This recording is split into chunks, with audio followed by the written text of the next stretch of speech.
Je sais que je ne crois pas à la pathologisation de tout ce qu'on vit. Je ne crois pas au fait que chaque chose que l'on vit doit forcément avoir une étiquette. Ou plutôt, je pense que cette étiquette ne renferme pas la réalité complexe et globale d'une situation spécifique. Dans le passé, j'ai fait un burn-out. J'ai eu cette étiquette de burn-out que je me suis diagnostiquée moi-même, qu'on m'a pas diagnostiquée, faute de professionnels autour de moi à ce moment-là.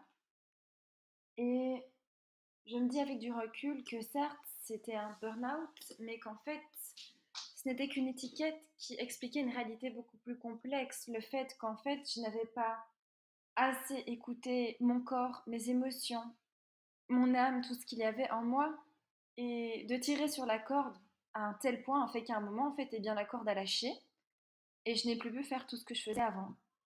La corde a juste tout simplement lâché, et je me suis retrouvée incapable de faire ce que j'avais l'habitude de faire. Pareil pour la dépression.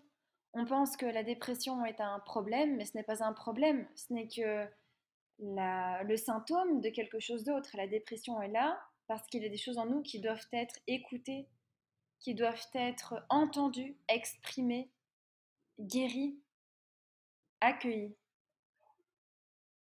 Et on nous propose de soigner la dépression à un coup de médicaments, mais je pense que les médicaments ne sont pas la seule option possible et qu'il est tout à fait possible d'avoir une approche pluridisciplinaire, de faire des soins énergétiques en même temps qu'on prend des médicaments, en même temps qu'on fait du sport, en même temps qu'on mange bien, en même temps qu'on fait d'autres choses, des activités qui nous plaisent, qu'on essaye de se redécouvrir en fait. Et je sais que je ne crois pas à la pathologisation de tout ce qu'on vit, parce qu'au final, quand on se met une étiquette après, ça nous rigidifie dans notre manière de penser et dans ce que l'on pense être, parce que souvent, on s'identifie à l'étiquette. Donc oui, je ne crois pas à la pathologisation de tout ce qu'on vit.